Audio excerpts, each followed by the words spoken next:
नमस्कार साथियों, chemistry by Brahmadev sir academy में आपका स्वागत है। आज हम फिजिक्स की दूसरी क्लास स्टार्ट करने जा रहे हैं, विमीय विश्लेषण।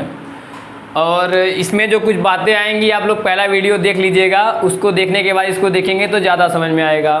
चलिए स्टार्ट करते हैं। विमीय विश्लेषण चैप्टर का नाम है आपका विमीय विश्लेषण।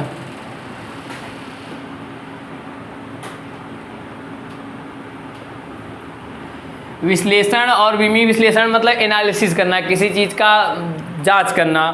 तो इस चैप्टर में पहले हम विमा पे ही बात करते हैं। विमा होती क्या है?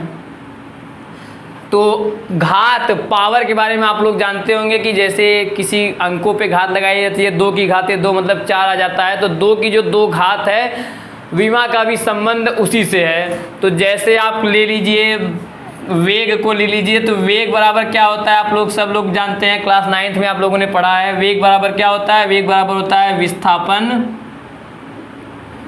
बटे आपका होता है समय अंतराल।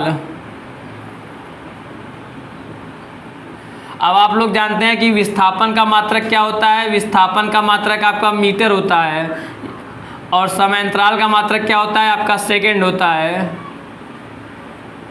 सेकंड।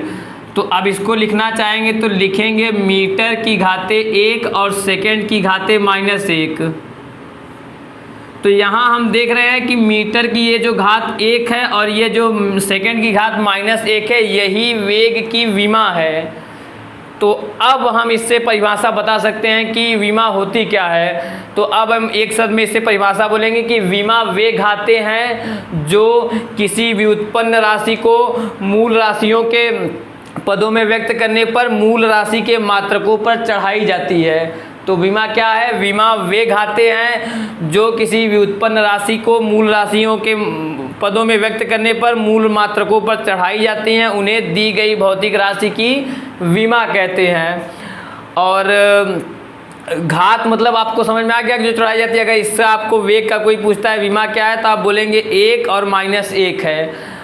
और विमा वाला चैप्टर यहाँ समझने के लिए सबसे बड़ी बात है कि सातों मूल राशियों के आपको पता होना चाहिए, उनके मात्रक पता होना चाहिए और उनका विमीय सूत्र पता होना चाहिए।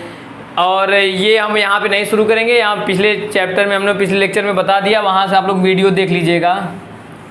अब आते हैं विमाओं का उपयोग क्या होता है, उसको आते हैं। विमाओं का उपयोग, एप्लीकेशन ऑफ डायमेंशन।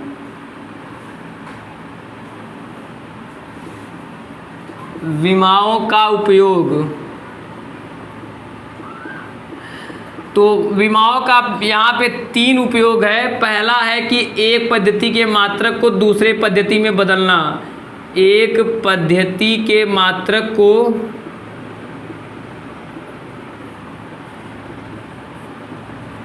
दूसरे पद्धति में बदलना।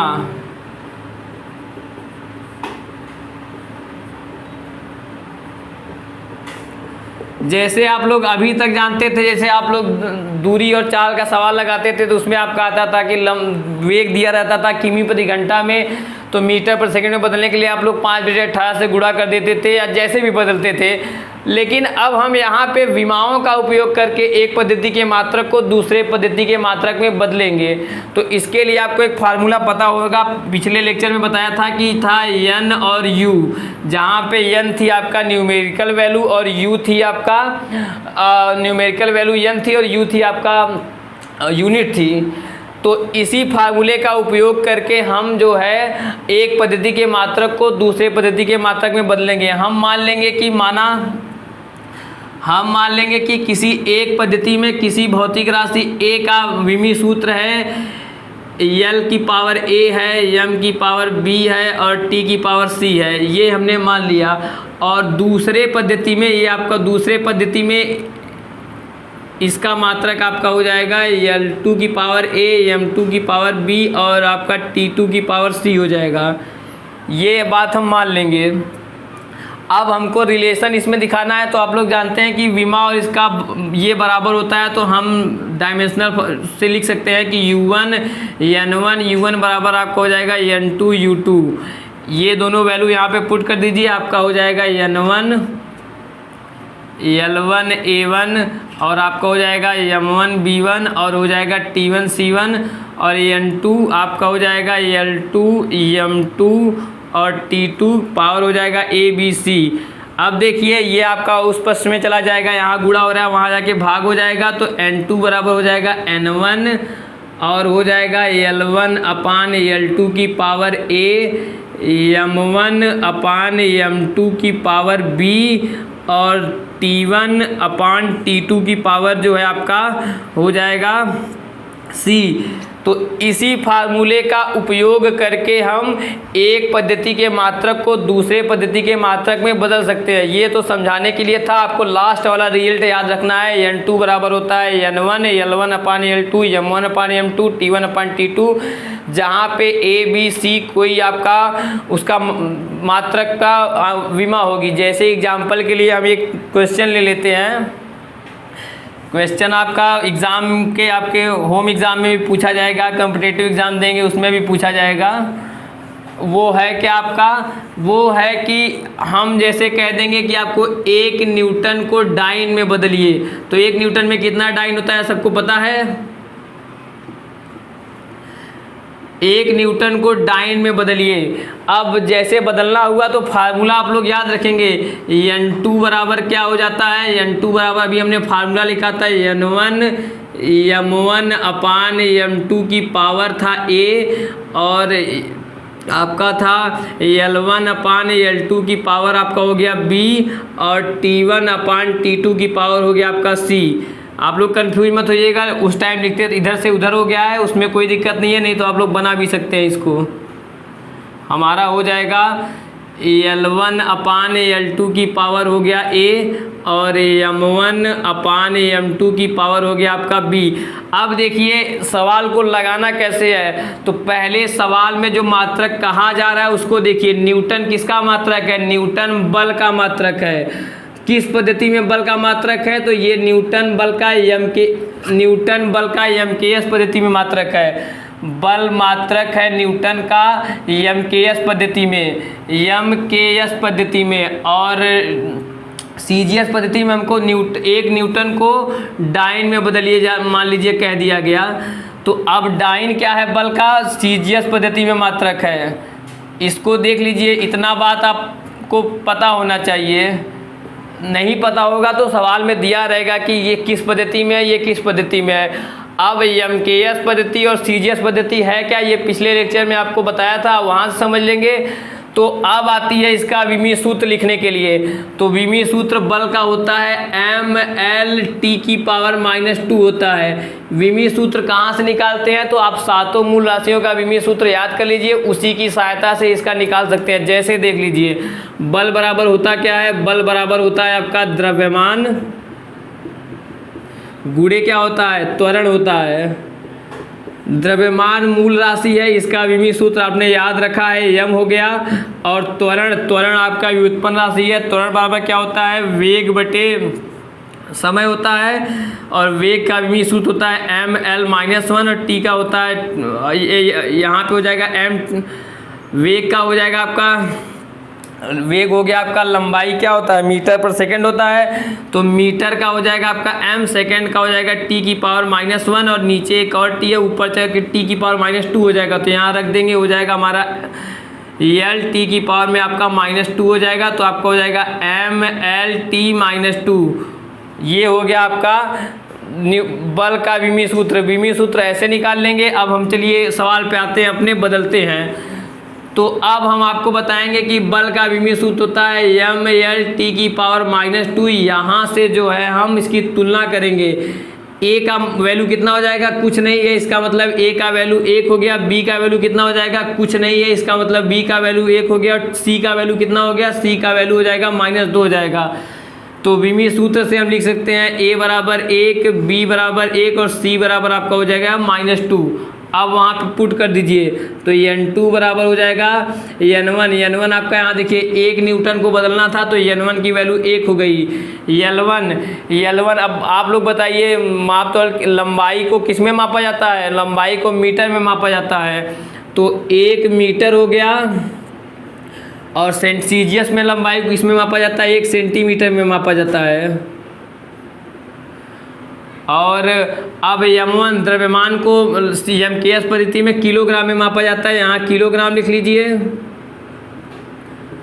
और इसमें द्रव्यमान को किस में मापा जाता है, ग्राम में मापा जाता है, इसको लिख लीजिए। पावर यहाँ पे लगा दीजिए 1 और यहाँ समय को जो है दोनों में ही सेकेंड में मापा जाता है कि पावर आपका -2 है, तो सेकेंड से सेकेंड आपका कट जाएगा। इसको काटने के लिए आप लोग 1 मीटर में कितना सेंटीमीटर होता है, इसको जानने के लिए आप लोग कक्षा 4 या 3 में पढ़ाया गया फार्मूला होगा, लेकिन आप लोग भूल गए होंगे, उसके बता देते हैं। आपने पढ़ा होगा milli centi decimeter deca hecto kilometer, यहाँ तक तो दिख ही रहा होगा सबको। मिली सेंटी डेसीमीटर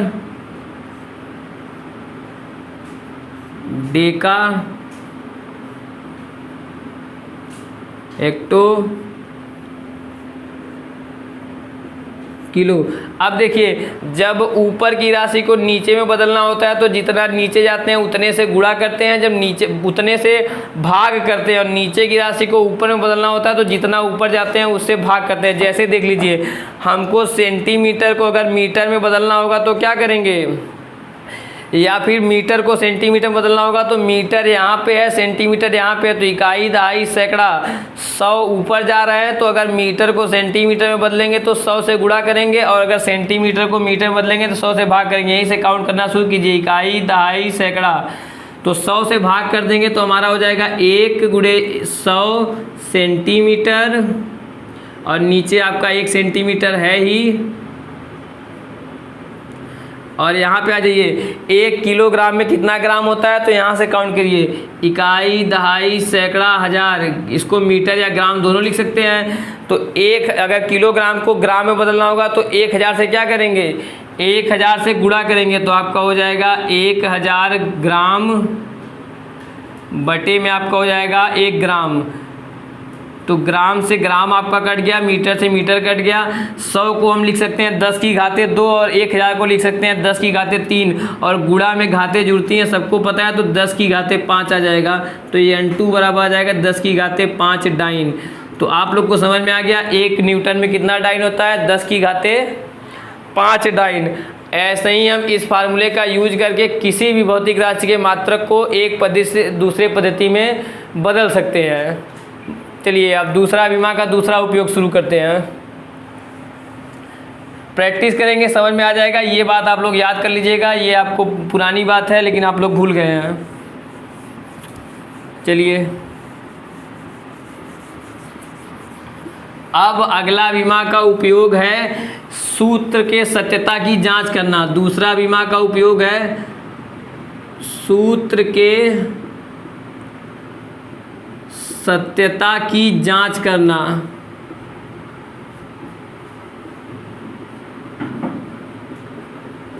सूत्र के सत्यता की जांच करना का मतलब क्या हो गया, मतलब हो गया कि आपको कोई एक फार्मूला बता दिया जाए और पूछा जाए कि कहा जाए कि ये सूत्र सही है गलत है, इसकी जांच करके बताइए। तो आप कैसे बताएंगे, इसकी जांच करके बताने का ये मतलब है कि आप दोनों तरफ की विमा देख लीजिए, अगर बराबर आती है तो सूत्र सही है, और अगर बराबर नहीं आती है तो सूत्र गलत है। जैसे आप लोगों ने एक गति का दूसरा समीकरण पढ़ा है, यस बराबर ut प्लस में आपने पढ़ा है हाफ at²। अब जैसे हमको ये सूत्र सही है या गलत है ये आपसे कोई पूछ दिया और आपको बताना हुआ तो कैसे बताएंगे, आप दोनों पक्ष की विमा ले लेंगे। अगर बराबर आती है तो सूत्र सही है, बराबर नहीं आती है तो सूत्र गलत है। जैसे देख लीजिए, यस क्या है, विस्थापन है, तो दाएं पक्ष की विमा पहले लिख लीजिए, दाएं पक्ष की विमा। दाएं पक्ष की विमा लेंगे तो आप लोग जानते हैं विस्थापन का विमीय सूत्र यल होता है। अब बाएं पक्ष की विमा लीजिए, बाएं पक्ष की विमा। और यहाँ पे आपको एक नियम और हम बता देते हैं कि हमेशा एक समान विमा वाली राशि को ही जोड़ा या घटाया जा सकता है। इसलिए अगर इनका और इनको जोड़ा जा रहा है तो इन दोनों की विमा क्या होगी, समान होगी, तभी जोड़ा जा रहा है। इसलिए जब बाएं पक्ष की विमा लेंगे तो अलग अलग दोनों का ना लेकर के चाहे इन दोनों का गुणा का ले लेंगे, चाहे इन दोनों का ले लेंगे, आपकी जो इच्छा करेगी दोनों का लेंगे, एक ही विमा आएगा। वो दिखा देते हैं आपको। वेग का विमी सूत्र होता है L(t⁻⁻1) और समय का विमी सूत्र होता है आपका t। यहाँ पे देखिए t⁻⁻1 है, यहाँ पे 1 है, ये कट के आपका L हो जाएगा। और अगर AT का लेना चाहते हैं तो अंकों की कोई विमा नहीं होती है, तो त्वरण का विमी सूत्र होता है L(t⁻²). यहाँ समय का विमी सूत्र होता है t⁻2 लगा हुआ है, इसलिए हो जाएगा t⁻2 बराबर L हो जाएगा। अब देखिए दाएं पक्ष की विमा भी L आई, बाएं पक्ष की विमा भी L आई, दोनों बराबर है, इसलिए यह सूत्र सही है। लिखेंगे दाएं पक्ष की विमा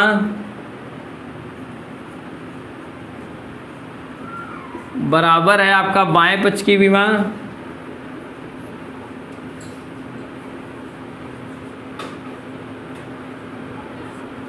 अतः सूत्र जो है सही है, अतः सूत्र सही है।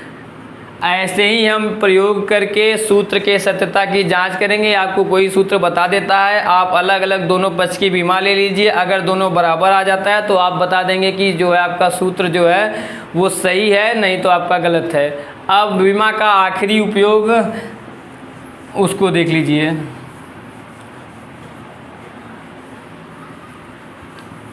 भौतिक राशियों में संबंध स्थापित करना। तीसरा है आपका किसी दी गई भौतिक राशियों में संबंध स्थापित करना। किसी दी गई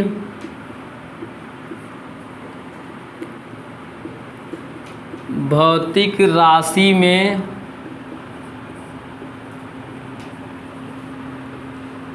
संबंध स्थापित करना।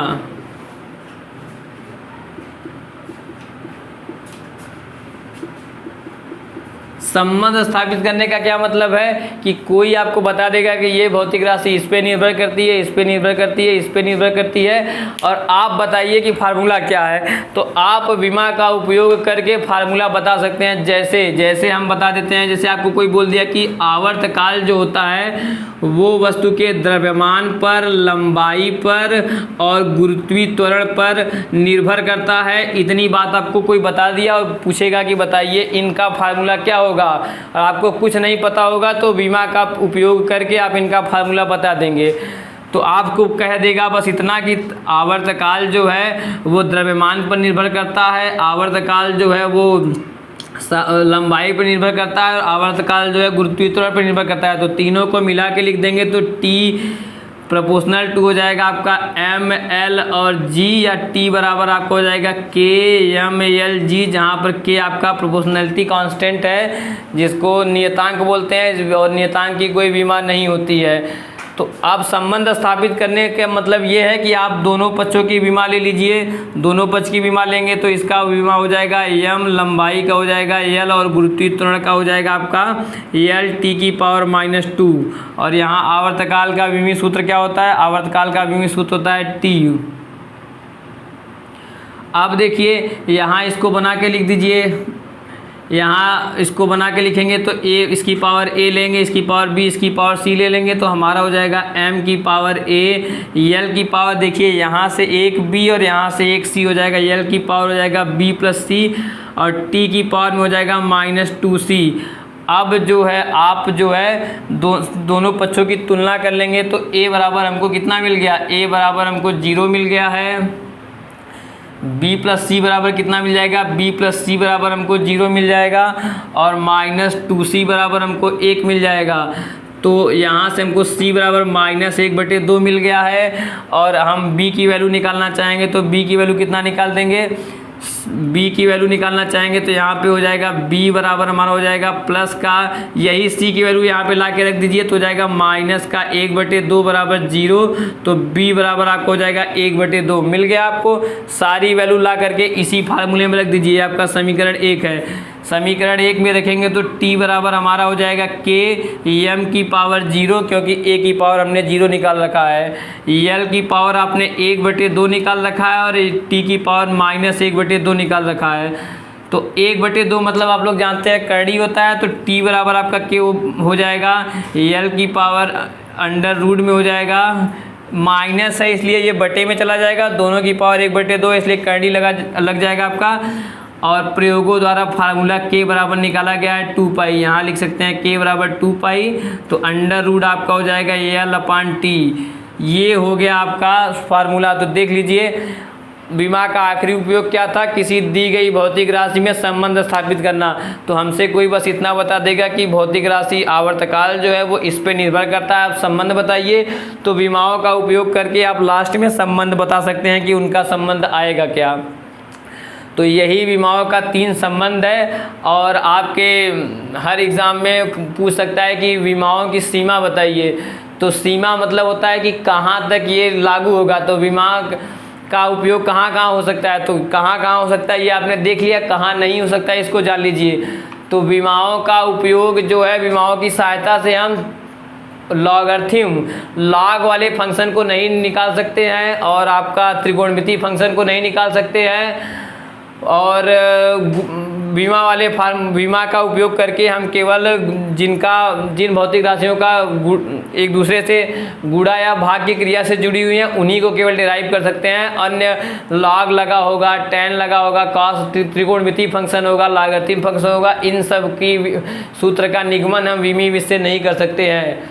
तो आपका यहाँ पे विमा वाला चैप्टर समाप्त हुआ। जिसको कोई डाउट होगा कमेंट में पूछ सकता है।